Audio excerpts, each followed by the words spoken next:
कहते हैं राजन, इस प्रकार मैंने रामचरित्र का वर्णन किया। अब आगे मैं कृष्ण चरित्र का वर्णन करने जा रहा हूं।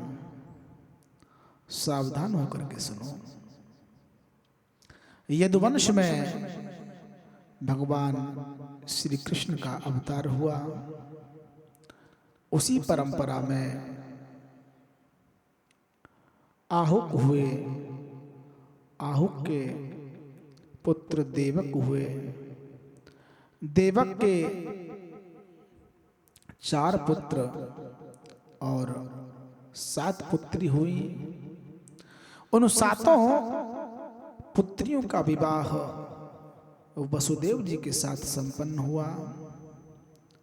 जब उनकी सबसे छोटी बेटी देवकी का विवाह वसुदेव जी के साथ हो रहा था,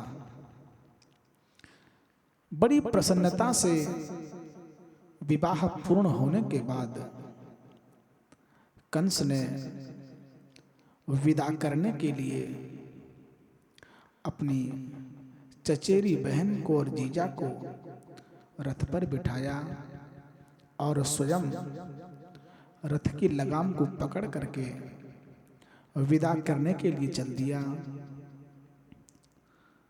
आगे चलने पर आकाशवाणी हुई कि कंस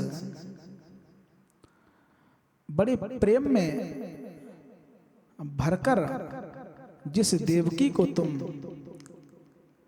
विदा करने जा रहे हो, इसी देवकी का 8वां पुत्र तुम्हारा काल होगा। जब कंस ने सुना, क्रोध युक्त होकर के देवकी के केश पकड़ लिए, मारने को उद्यत हुआ। तो वसुदेव जी ने देवकी को बचाया, कंस को समझाया कि कंस, ये तुम्हारी बहन है तो मेरी पत्नी भी है। अगर तुम्हारा मारने का अधिकार है तो मेरा बचाने का भी अधिकार है। तुमको तो इसके पुत्र से भय है, 8वां पुत्र तुमको मैं दे दूंगा, मैं वचन देता हूं। और कंस जानता था कि वसुदेव जी झूठ नहीं बोलते। देवकी वसुदेव अपने घर चले गए। जब पहला पुत्र हुआ तो वसुदेव जी लेकर के कंस के पास आए, कंस के हाथों में दे दिया। कंस ने वापस कर दिया। इधर नारद जी कंस के पास आते हैं और कहते हैं कि तुमने देवकी के प्रथम पुत्र को क्यों छोड़ दिया। कंस बोला कि आकाशवाणी के अनुसार तो 8वां ही मेरा काल है। तो नारद जी ने कहा, उनके हाथ में एक अष्टकमल का पुष्प था और पूछा कि बताओ इसमें 8वां कौन सा है। नारद जी ने सभी को 8वां साबित कर दिया। कंस समझ गया। वसुदेव जी के द्वारा उस पुत्र को मंगवाया और उसको मार दिया। यहां थोड़ा समझने की बात है कि पुत्र तो बच गया था देवकी का, किंतु नारद जी ने आकर के कंस को समझाया और उसने पुत्र को मार दिया। तो क्या संत भी ऐसा करते हैं? कई बार लोग ये प्रश्न करते हैं। एक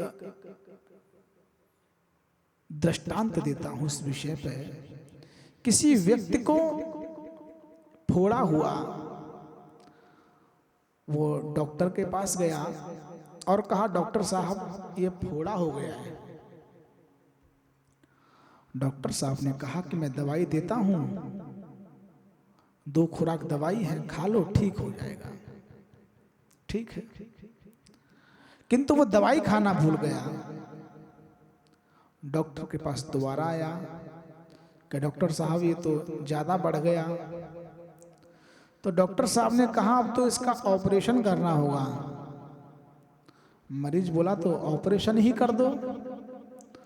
तो डॉक्टर साहब ने कहा अभी ऑपरेशन लायक ये हुआ नहीं है, अभी 2 गोली और देता हूं, ये खाओ तब ये ऑपरेशन लायक बनेगा। जो डॉक्टर उस फोड़े को समाप्त करने की दवाई दे रहा था, आज अब वो फोड़े को बढ़ने की दवाई दे रहा है। तो वही कारण यहां कंस का है। तो नारद जी जानते हैं कि मेरे ज्ञान से, मेरे उपदेश से कंस समझने वाला तो है नहीं, इसलिए जल्दी से जल्दी इसके पापों का घड़ा भरे और भगवान प्रकट होकर इस प्रजा को इस राक्षस से मुक्त करें। इस प्रकार कंस ने 6 पुत्रों को मार डाला और देवकी और वसुदेव दोनों को जेल खाने में डलवा दिया। 7वें गर्भ में स्वयं बलभद्र जी आए। भगवान ने योगमाया को आदेश दिया कि जा करके देवकी के गर्भ से बलभद्र जी को रोहिणी के गर्भ में पहुंचा दो और तुम स्वयं यशोदा के यहां पर पुत्री रूप में अवतीर्ण हो जाओ। भगवान की आज्ञा से योगमाया ने रोहिणी के गर्भ में बलभद्र जी को पहुंचाया और स्वयं यशोदा जी के यहाँ पर पुत्री के रूप में पैदा हुई। इधर अष्टम गर्भ में अब भगवान श्री कृष्ण स्वयं पधारे। गर्भस्थ भगवान की स्तुति के लिए ब्रह्मा जी आए, भगवान शंकर आए, इंद्रादि सभी देवताओं ने गर्भस्थ भगवान की स्तुति की है। इस बार देवकी का अनुपम तेज है, उसके तेज को देखकर ही लग गया कंस को कि अब मेरा काल आने वाला है। सभी देवता स्तुति करके चले गए। फिर भगवान श्री कृष्ण चतुर्भुज रूप में देवकी और वसुदेव के समक्ष प्रकट होते हैं।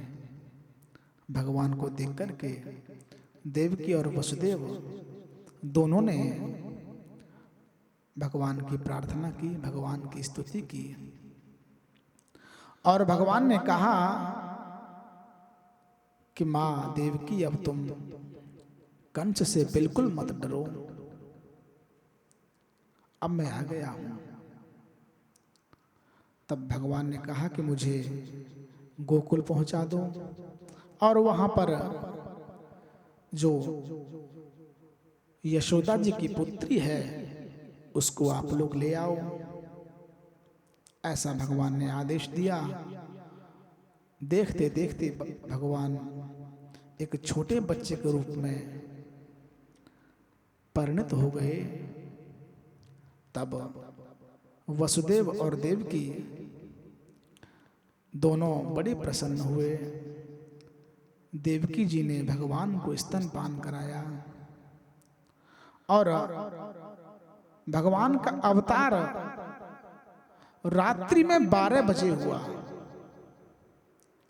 और भागवत कथा में भी भगवान का जन्मोत्सव मध्य में मनाया जाता है, चौथे दिन। और भगवान श्री कृष्ण का जन्म भाद्रपद मास में हुआ और भाद्रपद मास भी मध्य मास है। भगवान का जन्म अष्टमी को हुआ। भगवान श्री कृष्ण की कृष्णावतार में 8 मुख्य पटरानी हैं। भगवान श्री कृष्ण देवकी के अष्टम पुत्र हैं। भगवान श्री कृष्ण का 8वां ही कृष्णावतार है। रामावतार 7वां अवतार है, कृष्णावतार 8वां अवतार है। इस प्रकार भगवान प्रकट हुए। वसुदेव ने भगवान श्री कृष्ण को सूप में रखा। आप लोगों ने भी देखा होगा, हमने भी देखा है, सुना है। ये सूप क्या होता है? ये सूप घर में एक अनाज साफ करने का यंत्र होता है, जिसमें माता अनाज डालती हैं। ऐसे ऐसे जब फटकती हैं तो कूड़ा कचरा सब बाहर, अनाज अनाज सब रह जाता है सूप में। और एक दूसरा भी यंत्र होता है चलनी। इसकी बड़ी विचित्र विलक्षणता है। आटा इसमें जब डालो तो सार सार सब नीचे, सब कूड़ा कचरा इकट्ठा होता है। लेकिन भगवान रहे किसमें? सूप में रहे। इसका तात्पर्य है कि भगवान सारा ग्राह्य बुद्धि में ठहरते हैं, दोष दर्शन वाली बुद्धि में भगवान नहीं ठहरते। भगवान ने कहा मुझे गोकुल पहुंचाओ, तो वसुदेव जी ने भगवान को सूप में लेकर सिर पे रखा। सभी दरवाजे खुल गए, हथकड़ी खुल गई, बेड़ियां खुल गई और पहरेदार सो गए। भगवान श्री कृष्ण को लेकर के वसुदेव जी गोकुल की तरफ चले। मध्य में यमुना जी पड़ी। यमुना जी का जलस्तर बढ़ता चला जा रहा है। तब भगवान श्री कृष्ण ने अपना पैर नीचे किया। यमुना जी ने भगवान के चरण का स्पर्श किया और रास्ता दे दिया। भगवान को लेकर के वसुदेव जी गोकुल पहुंचते हैं। गोकुल में सभी दरवाजे खुले हुए हैं। यशोदा मैया सोई हुई है। वसुदेव जी ने भगवान श्री कृष्ण को यशोदा जी के बिस्तर पर लिटाया और योगमाया को सिर पर रख लिया। तो भगवान रोने लगे। भगवान रोए क्यों?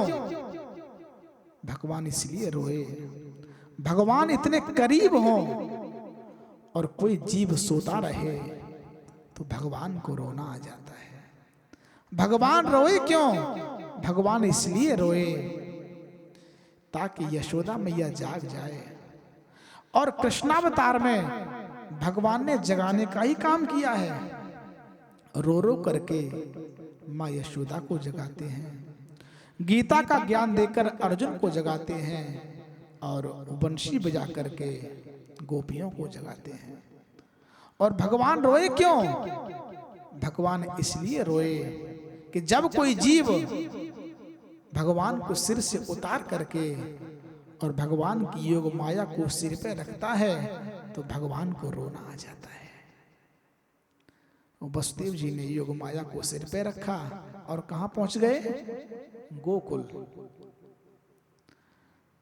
तो इसका तात्पर्य क्या है? अगर भगवान को सिर पे बैठाओगे तो बंधन से मुक्त हो जाओगे, और भगवान की माया को सिर पर बिठाओगे तो फिर बंधन में पड़ जाओगे। पहुंचे जेल खाने में तो दरवाजे बंद हो गए, हथकड़ी बेड़ियां लग गई। इधर योग माया ने रोना प्रारंभ कर दिया। और ये सच है, माया न तो शांत रहती है और न शांत रहने देती है। सभी पहरेदार सब जाग गए। कंस को बुलाया गया। कंस दौड़ता हुआ आया और देवकी के हाथ से उस बच्ची को छुड़ा लिया और जमीन पर पटका। वह देवी आकाश में दिव्य रूप में प्रकट हुई और देवी ने कहा कि कंस, तू निर्दोष बालकों की हत्या मत कर, क्योंकि तुझे मारने वाला तो कहीं पैदा हो चुका है। अब कंस को जो करना है सो करे, हम पहुंचते हैं गोकुल, क्योंकि भक्त को वहीं रहना चाहिए जहां भगवान हो। अब गोकुल में हम लोग आनंद लेंगे।